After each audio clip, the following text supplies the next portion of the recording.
चलिए साहब, in last lecture we talk about BGA, now let's talk about archaebacteria. और ये सब हम कहाँ पे पढ़ रहे हैं साहब? Kingdom Monera. Most important line of archaebacteria is group of ancient bacteria.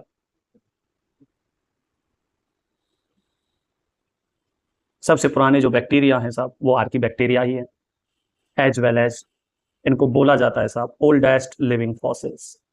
Oldest living fossils most important सब line.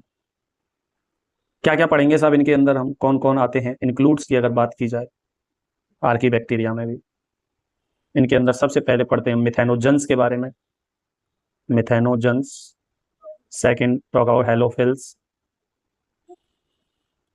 And next थर्मोएसिडोफिलस।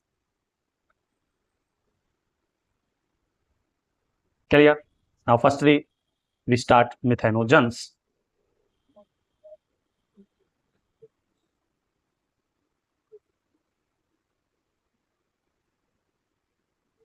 मिथेनोजन्स are chemo autotrophs.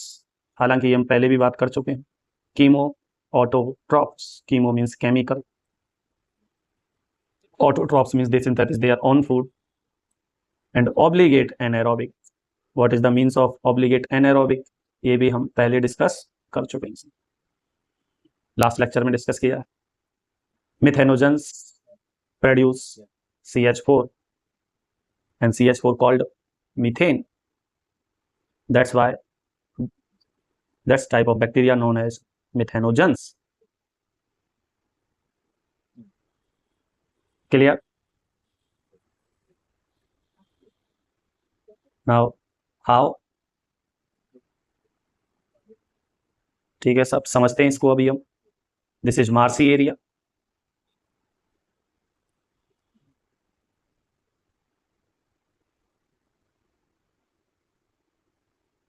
आप समझते हैं दलदल वाले एरिया को हम क्या बोलते हैं? Marshy area. And marshy areas यहाँ पे कौन से बैक्टीरिया प्रेजेंट है सब इनके अंदर? बोलिए। बहुत बढ़िया, methanobacterium, methanococcus, as well as मिथेनोमाइक्रोबियम।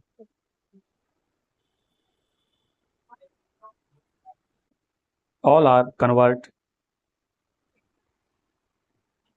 CO2 to CH4 and other ways cattles, जानवर जो साहब आप जानते ही हो, कैटल्स के रूमेन में प्रेजेंट होते हैं, प्रेजेंट इन रूमेन। और वहां कौन सा बैक्टीरिया है साहब? रूमेनोकोकस। क्या काम करेगा? मीथेन का formation. Now cattle like cow and buffalo, जानते हो साहब गाय भैंस है।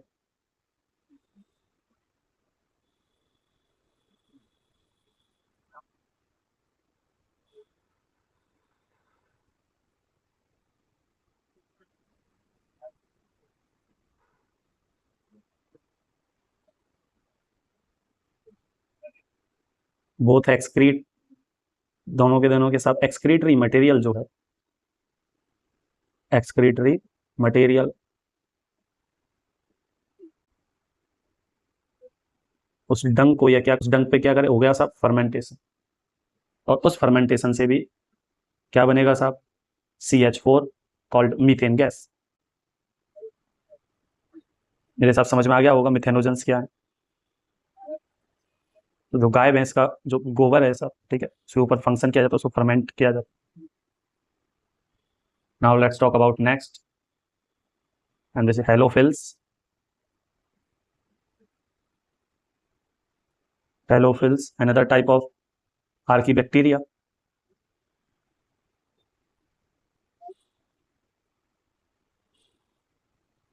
Facultative anaerobic.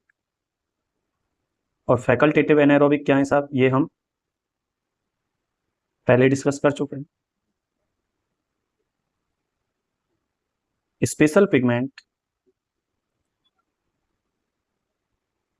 develops in its membrane.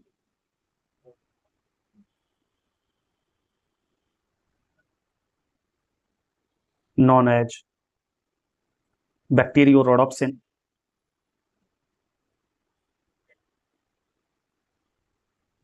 and bacteriorhodopsin helps in ATP synthesis. क्या काम करता है साहब ये ATP synthesis? नीट में पूछा गया है साहब एक ओल्ड। टॉलरेंस लेवल कमाल का है साहब हेलोफिल्स का, tolerance to high salt concentration, high salt concentration. This is all about halophils. Now let's talk about thermoacidophils. नाम से ही क्लियर है साहब, जैसे हेलोफिल्स है ऐसे ही thermoacidophiles. Thermo means temperature, acidophiles means pH. अब talk about thermoacidophils.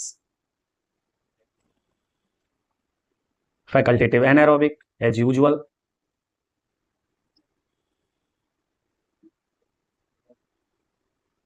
Mostly chemoautotrop. chemoautotrop. कहाँ देखने को मिलेंगे साहब ये? फाउंड हॉट वाटर, गर्म पानी साहब, coal mines and hot sulphur spring, यानी कि गर्म पानी के झरने, वहीं ज्यादातर ये आपको देखने को मिले. टॉलरेट पावर साहब इनकी भी कमाल की है, ये टॉलरेट करते हैं हाई टेम्परेचर को as well as high pH. अगर मैं आपको बताऊं टेम्परेचर 80 डिग्री सेल्सियस होल्ड कर जाते हैं और pH 2 पे भी ये जिंदा रह जाते हैं. Now let's talk about mycoplasma.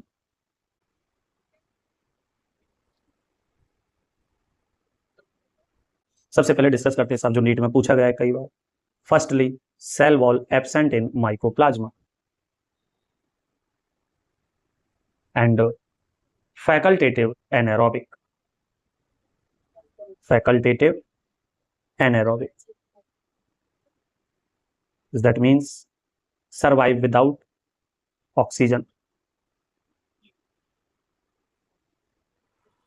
और ये कहाँ पे पूछा गया है साहब? ये दोनों पॉइंट नीट में पूछे गए हैं. Name of bacteria who survive without oxygen and not have cell wall. Clear? यहाँ resistance against penicillin, this is mycoplasma.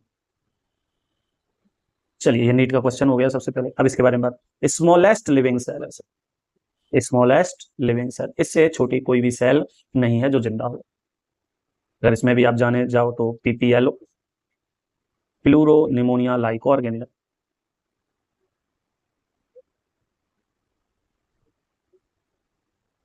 Mycoplasma पे भी सबसे छोटे कौन है साहब? PPL. सेल वॉल नहीं है, सेल मेम्ब्रेन है, एंड सेल मेम्ब्रेन फ्लेक्सिबल होती है, फ्लेक्सिबल है, डिफरेंट टाइप्स ऑफ शेप आएंगे. That's why called pleomorphic. Pleo means many, morpho means body, जिसकी different types of body. In case of reproduction, most common type of reproduction in prokaryotes is, बोलिए साहब, बहुत बढ़िया, binary fission. और अब आप जानते ही हो अगर अनफेवरेबल कंडीशन है जाए तो some produce by spores. Resistant to penicillin,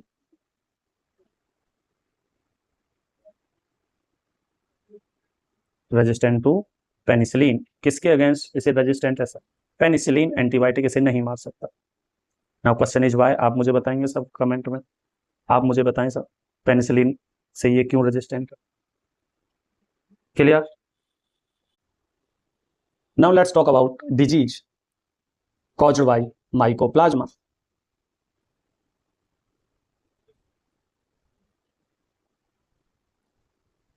disease करेगा साहब ये प्लांट्स में एज वेल एज एनिमल्स में. अगर मैं बोलूं in plants,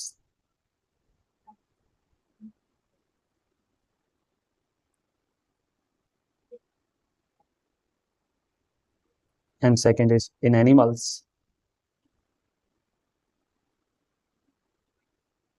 In plants,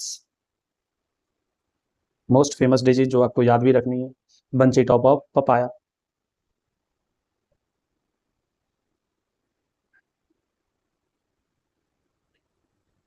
and in case of animals, याद रखना है साहब आपको, आप जानते ही है, निमोनिया, निमोनिया और pleuropneumonia. Clear? This is all about mycoplasma. I hope आपके समझ में आया।